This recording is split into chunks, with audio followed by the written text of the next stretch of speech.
ఒకటే కోరుకుంటున్నానండి, బంగారు భవిష్యత్తును పాడు చేసుకోకూడదు. డ్రగ్స్ లాంటి, గాంజా లాంటి మత్తు పదార్థాలకి బానిసయ్యి వాళ్ళ జీవితాలు నాశనం చేసుకోకుండా ఉండాలి అని ఒకే ఒక ఉద్దేశంతో ఈరోజు గవర్నమెంట్ కూడా చాలా క్లియర్ కట్ గా, మేము చాలా స్ట్రిక్ట్ గా కూడా మేము ఈ రోజు అన్ని కార్యక్రమాలు చేస్తున్నాం. దీనికి సహకరించాలని మనస్ఫూర్తిగా కోరుకుంటున్నాం. ఏమండి, భోగాపురం అన్న ఎయిర్పోర్ట్ ని తీసుకొచ్చింది ఎవరో ప్రజలకు తెలుసు. ఆ రోజు భోగాపురం ఎయిర్పోర్ట్ మేము ల్యాండ్ ఎక్విజిషన్ చేస్తున్నాం అనుకునేటప్పుడు ఒక మనిషిని పక్కన పెట్టుకుని ఎర్ర బస్సు కూడా రాదు ఈ ప్లేస్ లోకి అని చెప్పి మాట్లాడిన వీడియోలు కూడా ఉన్నాయి. మనం మర్చిపోయిన గూగుల్ మర్చిపోదు కదా. ఒక్కసారిగా Jaganmohan Reddy words belongs to Bhogapuram airport అంటే మొత్తం బయటకు వచ్చేస్తాయి కదా.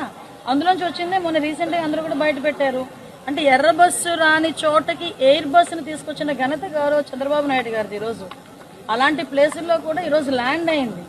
నేను ఉన్నప్పుడు నేను ఇన్ని చేసి, ఆ రోజు నువ్వు వద్దు అన్నది చెప్పిన వాడివి, నువ్వు అధికారంలోకి వచ్చిన తర్వాత నేను ఇన్ని కోట్లు ఖర్చు పెట్టాను, అన్ని కోట్లు ఖర్చు పెట్టానని చెప్పిన తర్వాత ఎందుకు ప్రారంభించడానికి ముందుకు రాలేకపోయింది?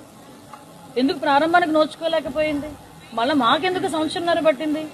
ఈ రోజు గవర్నమెంట్ ఎన్డీఏ కూటమి అధికారంలోకి వచ్చిన తర్వాత ఏవియేషన్ మినిస్టర్ గా రామ్మోహన్ నాయుడు గారు వచ్చిన తర్వాత దాన్ని చాలా కృషి చేసి గౌరవ ముఖ్యమంత్రి గారు కూడా పలుసార్లు ఢిల్లీ వెళ్లి పెద్దలతో మాట్లాడి ఈరోజు భోగాపురం ఎయిర్పోర్ట్ కి ల్యాండ్ అయ్యేటట్టుగా చేసుకున్నాం. ఈరోజు గర్వంగా ఫీల్ అవుతున్నాం. భోగాపురం ఎయిర్పోర్ట్ ఈరోజు అల్లూరు సీతారామరాజు భోగాపురం ఎయిర్పోర్ట్ అనేది చెప్పుకోవడానికి, దాన్ని కూడా ఈ రోజు వాళ్ళేదో క్రెడిట్ చోరీ చేసి మళ్ళీ తిరిగి మేమందరం ఏదో క్రెడిట్ చోరీ చేసినట్టు నంగనాచ కబుర్లు మాట్లాడుతూ ఉంటే నమ్మడానికి ప్రజలేమి ఎరువాలు కాదు.